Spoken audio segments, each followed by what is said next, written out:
오늘은 성령 강림 주일입니다. 그리고 성령은 성경에서 말씀하시기를 지혜의 영이라고 불려지고 있죠. 오늘 우리가 붉은색으로 강단을 장식을 했습니다. 여러분, 지혜의 영이 여러분과 함께 하셔서 여러분이 지혜로운 사람으로 살아갈 수 있기를 주의 이름으로 축원합니다. 우리의 뒤를 보면요, 지난주와 또 달리 새로운 교통 표지판들이 또 뒤에 보입니다. 제가 요즘 어리석은 자를 위한 지혜라는 주제로 여러분과 함께 말씀을 나누고 있는데요. 앞으로 길 가다가 신호등 같은 거 보시거든, 그때 황 목사가 그런 설교를 했었지, 기억날 수 있기를 바랍니다. 그래서 저희가 이렇게 예쁘게 뒤를 디자인했으니까 다 의도가 있는 거거든요. 여러분께서 말씀을 잘 듣고 또 기억할 수 있으면 좋겠습니다. 올해 우리가 지혜라는 주제를 가지고 계속해서 말씀을 나누고 있는데, 우리가 살아가고 있는 이 시대와 이 땅이 참 많은 지혜를 우리에게 요구하고 있다는 것을 알게 됩니다. 사람들은 스스로 지혜롭기를 원하고, 또 기왕이면은 지혜로운 사람들하고 함께 살거나 또 같이 일하기를 원하죠. 그래서 각종 학교나 기업에서도 지혜로운 사람들을 뽑기 위해서 굉장히 노력하고 있고요. 그에 맞춰서 우리도 지혜로운 사람이 되거나 최소한 지혜로운 사람처럼 보이기 위해서 참 많은 애를 쓰고 있습니다. 특별히 이 시대에 예수 믿는 사람으로서 살아가려면 이전보다 굉장히 많은 지혜가 필요하겠구나 하는 것을 느끼게 됩니다. 우리 한사랑교회 성도들이 참 순수해요. 겉보기에는 껄렁껄렁해 보이는 분들도 이야기를 나누어 보면은 참 착하고 순수하다는 것을 알게 됩니다. 마치 그 겉은 바삭바삭하지만 속은 촉촉한 과자 같은 느낌이에요. 여러분의 담임 목사도 알고 보면은 참 괜찮은 사람입니다. 아멘. 사실 한국교회 많은 성도들이 그렇게 살아왔어요. 뜨겁게 기도하고 열심으로 전도하고 최선을 다하여서 이웃을 섬기고 봉사하면서 지금까지 살아왔거든요. 그런데 작년과 올해 들어서 우리의 순수함, 우리의 이 열정이 오히려 이 땅의 백성들에게 수많은 오해를 불러일으키고, 또 교회가 세상으로부터 욕을 먹는 현상이 벌어지기도 했습니다. 사실 초대교회 시절부터 교회는 세상으로부터 참 많은 비난을 받아왔기 때문에 크게 이상한 일은 아니지만 분명히 아쉬운 점들은 남았어요. 지난주에 수요일 석탄일이 있었죠. 근데 절에 가서 난동을 피운 기독교인들이 있었다라고 신문에 나왔습니다. 복음을 전하겠다는 그 순수한 열정은 이해가 되지만 꼭 그렇게 무례하고 공격적인 방식 말고는 다른 방법이 없었을까? 굉장히 좀 아쉬움이 남는 대목이에요. 저는 이러한 현상을 보면서 뱀처럼 지혜롭고 비둘기처럼 순수해야 한다는 그 예수님의 말씀을 다시 한번 묵상하게 됩니다. 이 시대에 기독교인으로서 살면서 뱀처럼 지혜로워야 한다는 것은 무슨 뜻일까? 적어도 하나 깨닫는 것이 있어요. 우리가 사는 이 시대, 그리고 우리가 살아가는 이 땅에서는요, 뱀처럼 지혜롭지 않으면 우리의 순수한 신앙도 지켜낼 수가 없어요. 그런 의미에서 우리의 신앙은 결혼 생활하고 비슷합니다. 부부간의 이 순수한 사랑은 참 아름답고 고귀한 거죠. 그런데 부부가 함께 살아가면서 지혜롭지 않으면요, 그 순수한 사랑 오래 지켜낼 수가 없어요. 사랑하는 성도 여러분은 순수하지만 또한 지혜로운 신앙인들 될 수 있기를 주의 이름으로 축원합니다. 근데 제가 보니까요, 사람이 태어나면서부터 죽을 때까지 일관되게 지혜로운 사람은 별로 없는 것 같아요. 제 자신을 보아서도 알겠어요. 저는 제가 유아기의 시절은 별로 없으니까 그거는 건너뛰고요. 질풍노도의 청소년 시기를 보내면서 저는 그렇게 지혜로웠다는 생각이 없습니다. 그때 반드시 했어야 되는 많은 일들을 안 했고요. 그때 절대로 해서는 안 되는 일들을 많이 했었어요. 여러분은 어떻게 사셨어요? 20대 때, 대학교 다닐 때 저는 제가 진짜 지혜로운 줄 알았거든요. 그런데 지금 생각해 보면은 참 부끄러운 생각, 부끄러운 짓도 많이 했다라는 것을 알게 됩니다. 제가 이제 30대, 40대 되면서 이제 미국으로 유학 가서 굉장히 많이 공부도 했잖아요. 그래서 좀 철도 들고 이제 좀 지혜로워졌을까 싶지만 지금 생각해 보면은 30대, 40대도요, 그렇게 지혜롭지만은 않았던 것 같아요. 제가 이제 50대 중반을 지나고 있는데 여전히 어리석음의 실루엣이 저의 언어와 저의 행동 가운데서 언뜻 비춰지는 것을 보면서 순간 소름이 끼칠 때가 얼마나 많이 있는지 몰라요. 앞으로 이제 몇 년 있으면 제가 60대에 진입하게 되거든요. 그때 가면 제가 지혜로워질까요? 장로님 어떻게 생각하세요? 그냥 웃지요. 여러분 어떻게 생각하세요? 제가 지혜로워질 것 같아요? 우리 사람은 일관되게 평생 지혜롭기가 참 어려운 것 같습니다.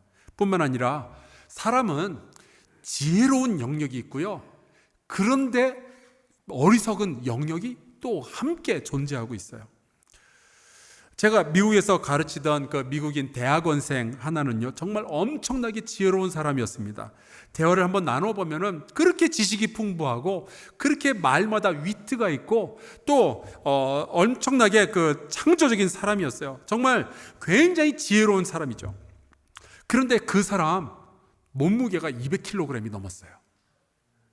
그렇게 똑똑한데 음식과 건강의 분야에만 들어가면 그렇게 미련한 거예요. 어리석어요. 같이 있다 보면 정말 쉴 새 없이 별걸 다 먹습니다.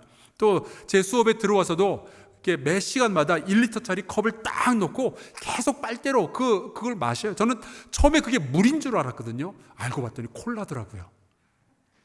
그러면서 한다는 말이 자기가 왜 이렇게 살이 찌는지 모르겠대요. 난 알겠던데. 지난주에 저희 교회 청년들이 직접 반죽을 만들고 쿠키를 구워가지고 전라도에 전주를 내려갔어요. 거기에는 그 전주대학교에 우리 교회가 후원하는 에스더 무, 미얀마 사람이죠. 에스더 무 선교사가 약 70명 정도의 그 미얀마에서 유학을 온 그 유학생들을 보살피는 신앙 공동체가 있습니다. 그래서 그 미얀마 학생들을 찾아가서 만나서 같이 이야기하고 위로하고, 우리 한사랑교회의 청년들이 미얀마의 민주화 운동을 지지한다라는 그 메시지를 전하기 위해서 거기까지 쿠키를 만들어가지고 운전해가지고 거기까지 간 거예요. 얼마나 우리 청년들이 기특한지 모르겠어요. 근데 요즘 그 미얀마에서 들려오는 뉴스를 보면 다 사람이 다치고 죽었다는 이야기가 그렇게 많이 들려오고 있죠. 그리고 그 중심에 보면은 이 사람이 있어요. 이름이 민 아웅 훌라잉. 혹시 민씨 가문 사람인가 생각했더니 그건 아니더라고요. 근데 이 사람은요, 미얀마에서 최고의 교육을 받은 사람이고요, 그리고 그 미얀마 군대 가운데서 최고 사령관의 지위까지 올라간 사람이에요. 그러니까 얼마나 지혜로운 사람인지 몰라요. 단 권력을 차지하는 부분에서는. 그런데 과연 이 사람이 인류의 역사 앞에서 나중에도 지혜로운 사람으로 인정을 받을 것인가? 그렇지 않죠. 권력과 부귀를 지키기 위해서 백성을 짓밟는 독재자가 어찌 그가 지혜로운 사람이라고 평가를 받겠어요? 사람을 해치는 것보다 어리석은 일이 세상에 어디 있겠어요? 그런데 감사한 것은 하나님은요, 인간이 어떤 존재인지를 잘 아시죠. 굉장히 지혜로워 보이지만 그 안에는 어리석은 부분들이 있다는 걸 왜 모르시겠어요? 지금 지혜로워 보이지만 과거에는 혹은 미래에는 어떤 어리석음이 존재하게 될지 하나님이 왜 모르시겠어요? 우리의 안과 밖을 다 아시고 우리의 중심을 보시는 그 하나님은 우리가 얼마나 어리석을 수 있는지, 지금보다 얼마나 더 어리석을 수 있는지 다 아시죠. 그래서 하나님의 말씀, 이 성경은요, 지혜로운 사람은 더 지혜롭게 해주지만 어리석은 자들을 위한 말씀도 포함하고 있는 거예요. 성경에 나오는 이 대표적인 지혜서 잠언 1장 4절에 보니까 이런 표현이 있습니다. 어리석은 자를 슬기롭게 하며. 여러분, 우리는 때로 어리석어요.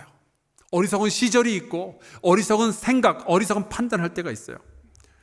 지금은 아니지만 언젠가는 뼈아프게 어리석은 그런 판단을 내려서 나중에 눈물을 흘릴 날이 있을 수도 있죠. 근데 참 감사한 것은 우리가 그런 어리석음의 시절을 지날 때, 우리가 그런 어리석음의 함정에 빠져 있을 때 하나님은 우리를 내치시는 것이 아니라 우리를 고칠 지혜를 준비하고 계시는 거예요. 그래서 이게 저의 신앙의 고백입니다. 제 인생에 정말 어리석은 말과 행동, 그리고 어리석은 생각을 참 많이 했었지만 그때마다 하나님께서 나에게 새로운 지혜를 더해 주시고 나를 고쳐 주시고 회복시켜 주셔서 내가 여기까지 올 수 있었구나. 오늘 우리가 함께 읽은 이 시편 94편은 바로 그런 어리석은 상황 가운데 빠져 있는 사람에게 주시는 하나님의 지혜의 말씀입니다. 94편 8절 제가 읽을게요. 백성 중에 어리석은 자들아, 너희는 생각하라. 무지한 자들아, 너희가 언제나 지혜로워지겠느냐. 이 말씀에 나오는 백성 중에 어리석은 자들이 누구일까요? 이 사람들은 오늘 우리가 같이 읽지는 않았지만 시편 94편의 1절에서 7절까지 보면 거기에 소개가 되어 있습니다. 2절에 보면요, 교만한 사람들이 나오고요, 4절에 보면 오만하고 자만하는 사람들이 나오고 있어요. 자, 교만, 오만, 자만, 대충 이 단어들을 보면은 이 사람들이 어떤 식으로 살겠구나 여러분 감이 오시잖아요. 이 사람들은요, 자기 자신이 스스로의 인생의 왕이 되었던 사람이에요. 자기 멋대로 살아가는 사람들, 그냥 느낌이 오는 대로 그냥 살아가고 그냥 행동하는 사람들. 그래서 이들은 어떤 어리석은 짓들을 했느냐, 5절에 보니까 이들은 주의 백성을 짓밟았다라고 되어 있습니다. 함께 살아가고 있는 이 이웃들, 하나님의 백성을 사랑하고 섬기는 것이 아니라 오히려 그들을 뜯어먹고 살았던 거예요. 그들의 아픔을 모른 척하고 오히려 그들에게 상처를 주는 그런 행동을 서슴지 않았던 거죠. 6절에 보니까 이 사람들은 어떤 짓을 했느냐, 과부와 나그네를 죽이며 고아들을 살해했다라고 되어 있습니다. 여러분, 성경에 보면 하나님은 고아와 과부와 나그네의 아버지다라는 표현이 있죠. 그런데 이 어리석은 사람들은 그거를 알지 못하고 그 하나님의 자녀들을 죽이는 일을 했다는 거죠. 이들이 왜 이런 짓을 했을까? 7절에 보니까 이렇게 정리를 해놨어요. 여호와가 보지 못하며 야곱의 하나님이 알아차리지 못하리라 하나이다. 이게 이유였어요. 하나님이 모르실 것이다. 하나님은 지금 안 보고 계실 것이다. 하나님은 내가 지금 이런 죄를 짓고 있는 것 느끼지 못하고 계실 것이다. 여러분, 우리가 예수를 믿는데 여전히 죄를 짓는 이유가 뭘까요? 교회 다니는데 음란의 죄를 짓고 교회 다니는데 거짓말을 하는 이유가 뭘까요? 예수님을 믿는다고 말하면서도 여전히 게으른 삶을 살고 예수님이 나의 주님이라고 고백하면서도 여전히 예수님의 말씀에 순종치 않는 이유가 뭘까요? 여러 가지 이유가 있겠죠. 유혹이 올 수도 있고요, 우리가 약해져서 그럴 수도 있어요. 하지만 우리가 서로 간에 이야기는 하지 않지만요, 우리의 영혼 깊은 곳 가운데는요, 이런 생각이 숨어 있을 거예요. 하나님이 알아차리지 못하시리라. 하나님을 믿는데도요, 이런 생각들이 우리의 판단을 흐릴 때가 얼마나 많이 있는지 몰라요. 요나가 그랬습니다. 하나님께서 이 죄악의 성 니느웨로 가서 그들의 죄악 때문에 곧 멸망하게 된다는 이 이야기를 전하라 라고 말씀을 하셨는데, 이 요나는 그 니느웨로 가기가 싫어가지고 다시스로 향하는 배를 타게 되죠. 도망치는 거예요. 그런데 그 배를 탔을 때 요나는 갑판에 있었던 것도 아니고 아예 배 제일 밑바닥으로 내려가서 숨죠. 요나가 도대체 그 순간에 무슨 생각을 했을까요? 여호와가 보지 못하며 야곱의 하나님이 알아차리지 못하리라. 숨어버리면 해결될 거라고 생각을 한 거죠. 그런데 여러분, 하나님은 그렇게 생각하고 그렇게 판단하는 사람을 향하여 어리석은 자라고 말씀하십니다. 여러분, 혹시 이런 어리석은 행동 해보지 않으셨어요? 이런 어리석은 생각, 어리석은 판단 내려보지 않으셨어요? 나쁜 짓인 줄 아는데 여전히 죄를 지어보신 적 없으세요? 주일 예배 빼먹으면 안 되는 줄 알지만 그래도 빼먹고 그냥 내가 하고 싶은 일 해봤던 적 없으세요? 11조 빼먹으면 안 되는 줄 아는데 내가 가진 거 다 주님으로부터 받은 거라고 다 인정하는데도 여전히 내가 필요한 일에 먼저 돈 다 쓰고 나서 하나님께 드릴 것이 하나도 남지 않은 그런 경험 없으세요? 그러면서 그것이 이 세상을 지혜롭게 살아가는 거라고 그렇게 오판을 내리신 적이 없으세요?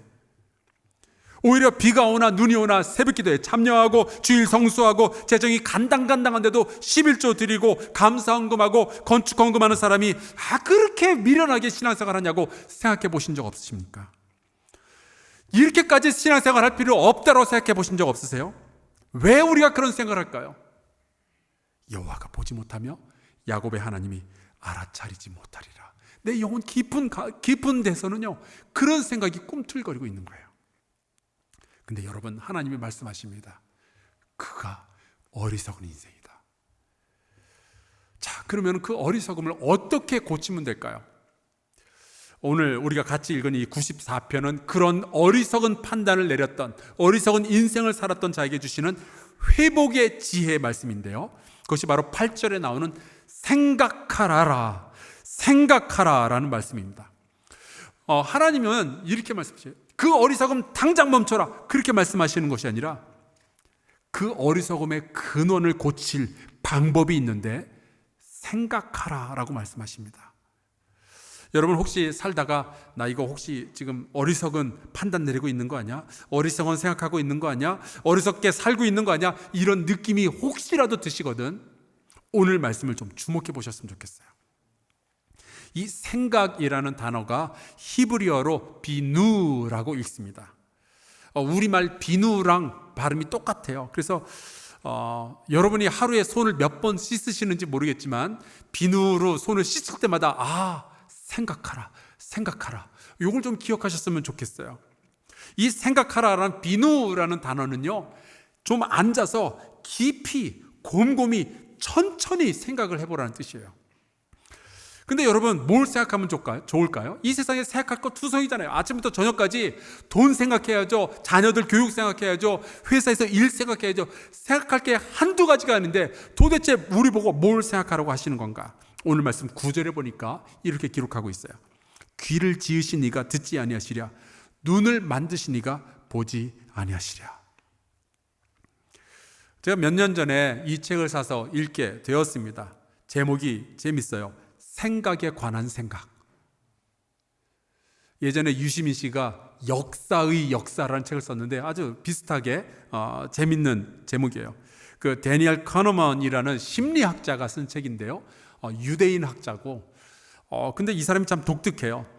이 사람은 심리학자인데 사람의 심리가 어떻게 경제 활동에 사용되는지를 연구해서 노벨 경제학상을 받았습니다. 심리학자가 경제학상을 받은 아주 재밌는 사람이에요.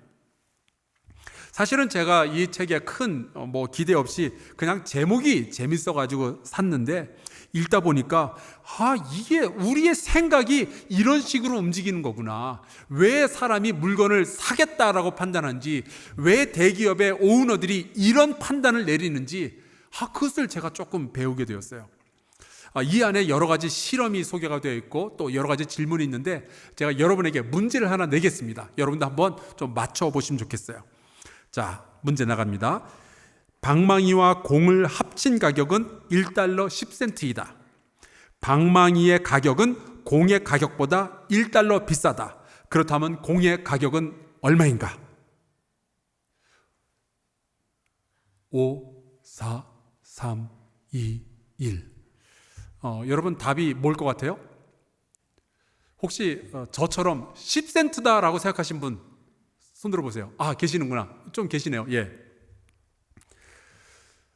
정답은 5센트입니다. 근데 제가 답을 이렇게 말씀을 드려도 10센트 같은데 왜 5센트라 그러지? 아마 다들 머릿속으로 그렇게들 생각을 하실 거예요. 제가 계산을 해드릴게요. 자, 방망이 1달러 5센트, 그 다음에 공 5센트 합치면은 1달러 10센트 맞죠? 자, 그러면은 그 가격 차이가 1달러라 그랬으니까 1달러, 방망이가 1달러 5센트, 공 빼기 공의 가격 5센트 하면은 1달러 맞죠? 근데 여전히 10센트가 맞을 것 같은데 그런 느낌을 가지시죠?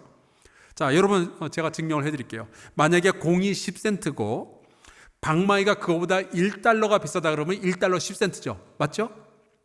그래서 그 둘을 10센트와 1달러 10센트를 합치면은 1달러 20센트가 되잖아요. 여러분의 생각이 틀렸죠? 5센트가 맞아요.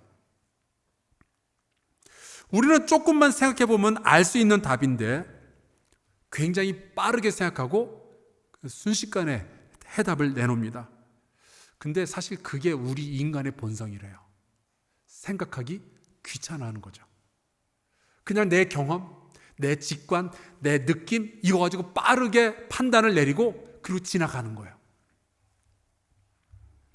생각에 관한 생각이라는 이 책은요, 사람의 생각을 두 개로 나눕니다. 그냥 본능적으로 감각적으로 드는 생각, 그리고 그 생각이 정말로 맞는 생각인지를 검사해보는 깊은 생각. 그래서 이 책의 원제목이요, Thinking Fast and Slow, 빠르게 생각하기와 느리게 생각하기라는 원제목을 가지고 있어요. 우리는 굉장히 많은 삶의 판단을요, 빠르게 직관적으로 실행하지만 정말로 내가 생각한 것이, 내가 판단한 것이 맞느냐, 이거는 천천히 생각해 보지 않으면 모른다는 거예요. 오늘 말씀에 나오는 이 어리석은 자들, 하나님으로부터 어리석다라고 평가를 받은 이 사람들은 과연 어떤 방식으로 생각을 했을까? 이들은요, 본능적으로 혹은 우리가 흔히 말하는 듯이 세상적으로, 육신적으로 판단을 내린 사람들이에요. 내가 기분이 좋으면 하고, 기분 나쁘면 안 하고, 내가 유익이 되면 하고, 그렇지 않으면 안 하고. 그들은 빠르게 생각할 줄은 알았지만 바르게 생각할 줄은 몰랐던 사람들이에요. 그러면서 그들은 점점 교만하고 오만하고 자만하고 어리석은 사람들이 되어가는 거죠. 그런데 그런 사람들에게 하나님께서 말씀하시기를 생각하라 말씀하십니다. 이 뜻은요, 천천히 그리고 깊이 생각할 것이 있다는 거예요. 교회 다니는 사람이 그냥 본능에 따라서 막 살지 말라는 거예요. 기분 나쁘다고 함부로 말을 내뱉고 나에게 유익이 된다고 그냥 함부로 행동하지 말라는 거죠. 왜냐하면 그것이 철저하게 잘못되었고 그것이 하나님의 복수, 하나님의 징벌을 부르는 일이 될 수도 있기 때문에. 자, 그렇다면 도대체 하나님은 우리 보고 무엇을 생각해야 된다라고 말씀을 하시는 걸까요? 9절에 나와 있습니다. 귀를 지으신 이가 듣지 아니하시랴, 눈을 만드신 이가 보지 아니하시랴. 어리석은 자가 해야 할 첫 번째 중요한 생각은요, 하나님에 대한 생각이에요. 이 세상의 여러 가지 것들을 바라보면서 그냥 느낌 나는 대로 막 행동하고 막 판단하는 것이 아니라 하나님에 대한 생각을 늘 가지고 있어야 우리가 어리석음에서 벗어날 수 있다는 거죠. 하나님은 어떠한 분인가? 하나님에 대해서 생각을 하면 우린 어리석을 확률이 현저히 줄어들고 우리의 어리석음으로부터 탈출할 만한 기회가 생기는 거예요. 자, 하나님이 어떤 분이신가? 하나님은 우리의 귀를 지으신 분이래요. 자, 그러면은 하나님이 우리의 귀를 지으셨다면 그분은 우리의 모든 이야기를 들으실 수 없겠는가 하는 거예요. 귀를 지으신 분이. 하나님은 우리의 눈을 만드셨다. 우리의 눈은 보는 기관이잖아요. 보는 기관을 만드신 그 하나님은 우리를 보지 아니하시겠느냐? 하나님에 대해서 생각해 보면은, 하나님이 나를 들으시고 나를 보고 계시는구나, 우리는 알게 되는 거죠. 그러니까 우리가 죄 짓기 전에, 너무 늦기 전에 그 하나님에 대해서 생각하면 우리의 행동을 고칠 수가 있다는 겁니다. 10절 말씀 볼까요? 우리의 모든 말을 들으시고 우리의 행동을 보시는 그 하나님은요, 또한 징벌하시는 하나님입니다. 그 하나님을 우리가 잊어서는 안 돼요. 하나님은 우리가 다 사랑의 하나님이라고 인정하고 있지만 또한 그분은 정의로 심판하시는 하나님이시잖아요.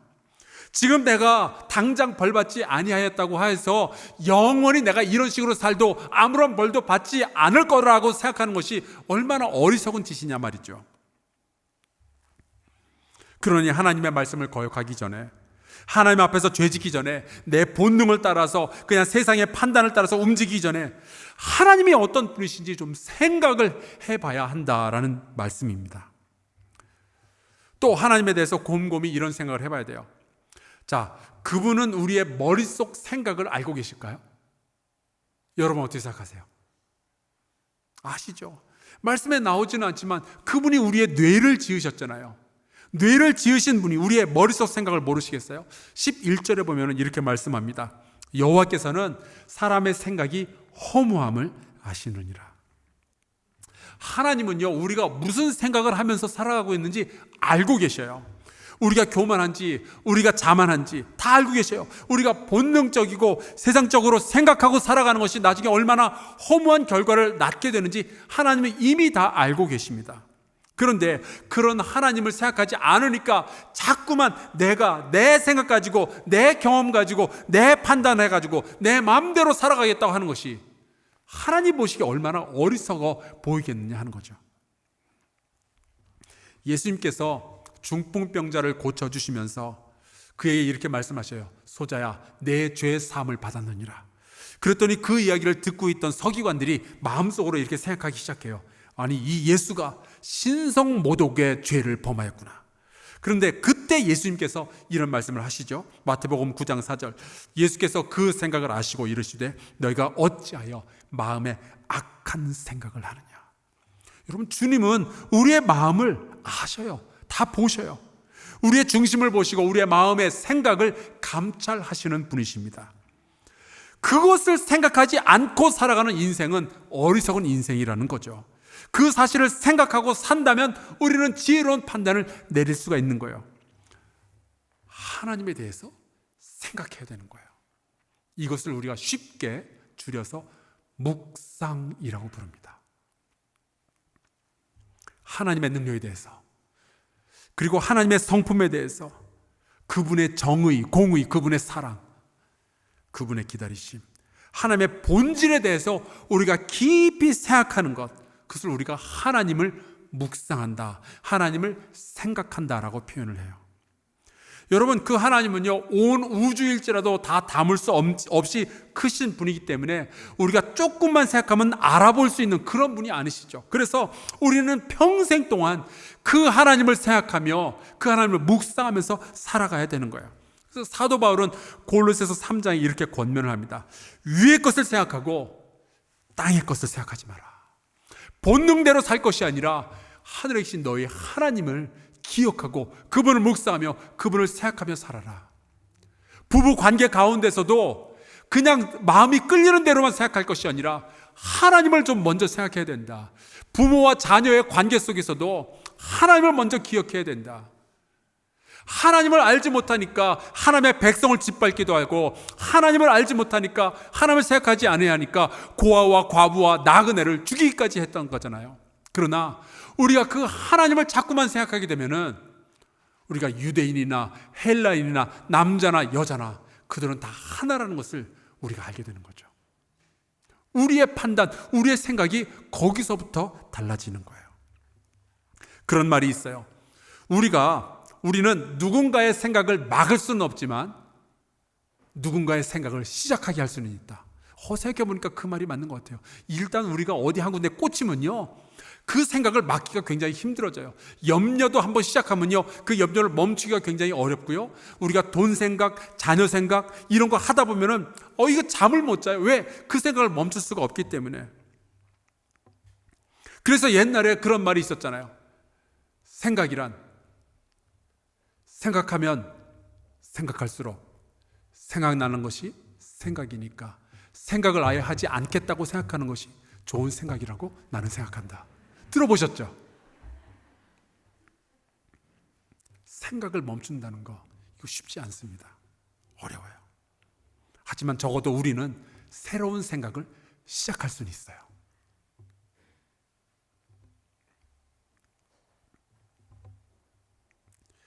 어쩌면은 여러분의 마음속에서 생겨났고 곰팡이처럼 번져가고 있는 그 죄악의 생각을 막기는 지금의 상황에서는 어려울지 몰라도 본능적으로, 직관적으로 혹은 욱하는 마음에서 지금 생겨난 이 마음의 판단을 막는다는 거 힘들지도 몰라도요, 반복되는 죄의 습관 혹은 잘못된 생각 때문에 고민을 하면서도 자꾸만 그 길에 접어들고 있는 내 자신을 막기는 힘들지 몰라도요, 여러분, 우리는 하나님에 대해서 생각하는 것을 시작할 수 있어요.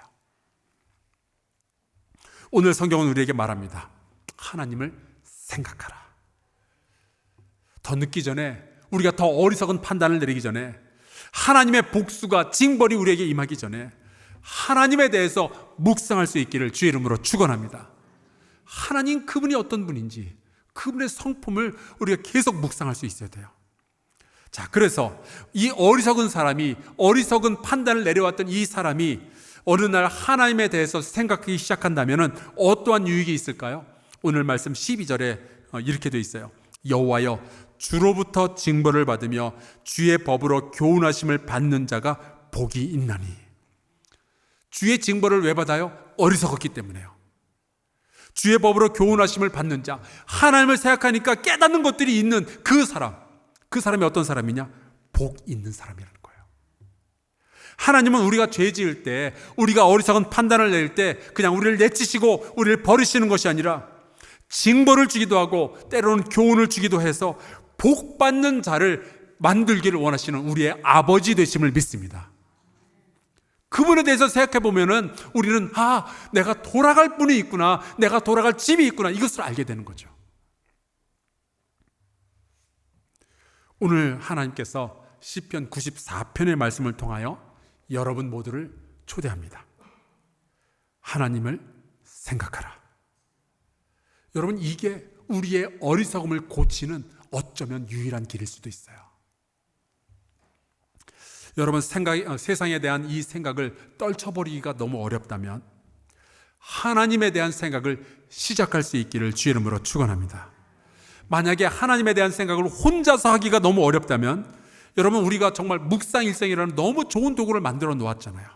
이것을 통해서 하나님에 대한 생각을 시작할 수 있기를 바라요. 만약에 그것도 너무 어렵다 그러면은 여러분, 우리는 함께 하나님에 대해서 생각할 수 있는 공동체가 있잖아요. 여러분, 숨 모임에 함께해서 하나님에 대한 묵상을 시작할 수 있기를 바랍니다.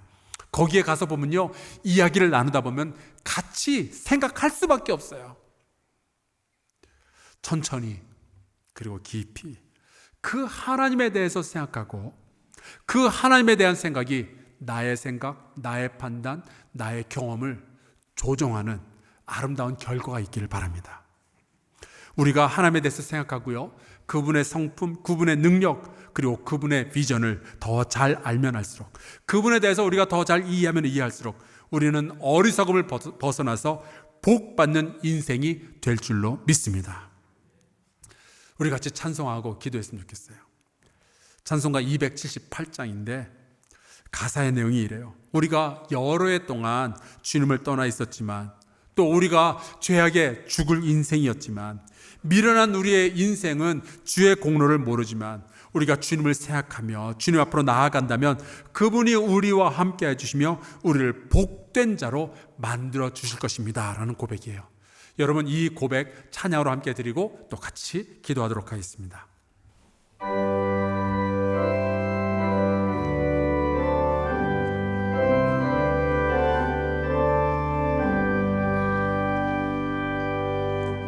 여러 해 동안 주 떠나 세상 연락을 지키고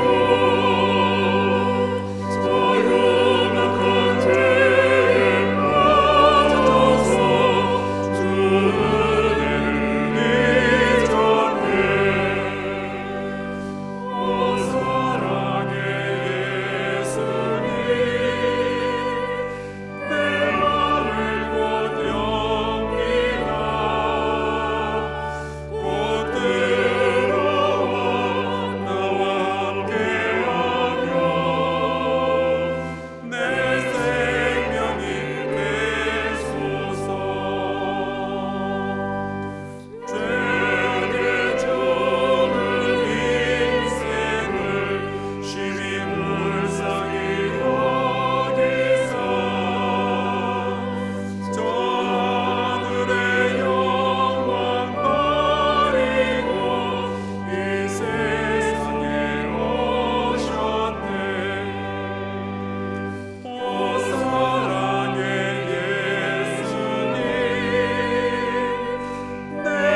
우리 합심해서 좀 같이 기도할까요? 이렇게 기도합시다. 하나님, 이제 우리가 하나님을 깊이 생각할 능력을 허락하여 주옵소서. 성령 하나님, 우리와 함께 하셔서 우리가 하나님을 더 잘 알게 하시고 우리의 어리석음을 벗어나게 하여 주옵소서. 하나님의 공의와 사랑을 묵상하게 하여 주옵소서. 주님의 교훈을 받아서 복된 사람이 되게 하여 주시옵소서. 하나님을 생각함으로 이 어리석음에서 벗어나게 하여 주옵소서. 우리 통성으로 같이 기도하겠습니다.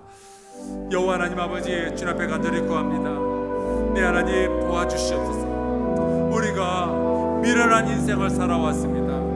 하나님, 내 머릿속에 떠오르는 생각대로 마음대로 생각하고 하나님, 세상의 경험 가지고 우리가 순간순간 판단하였는데 과연 여호와 하나님을 생각한다면 이 일이 가능했을지 하나님, 우리가 의문이 갑니다. 아버지 하나님여, 도와주셔서 아버지, 이제 우리가 하나님을 생각하는 인생을 살아가게 하여 주시옵소서.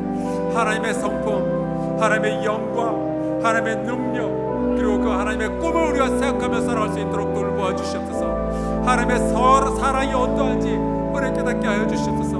아버지여, 이 어리석음 때문에 우리가 빠져있는 이 곤경으로부터 우리가 헤어나기를 소원합니다. 하나님을 생각함으로 우리가 복된 인생을 살아가게 도와주시옵소서. 여호와 하나님, 주께서 저희 모두와 함께 하여 주시옵소서.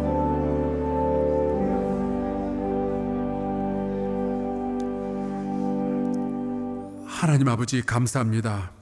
살다 보니 우리의 어리석음을 감출 길이 없었는데 여전히 주님께서 우리에게 고칠 기회를 허락하여 주시고 회복할 시간을 주시니 감사합니다.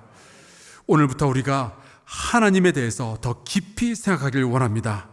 한사랑교회 모든 성도들과 함께 하나님의 성품과 그 능력과 영광에 대해서 묵상하게 하여 주시옵소서.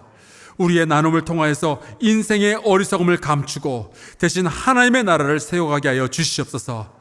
우리의 이웃을 사랑하며 고아와 과부와 나그네를 대접하는 세상을 만들어가게 하여 주시옵소서. 예수 그리스도의 이름으로 간절히 기도하옵나이다. 아멘.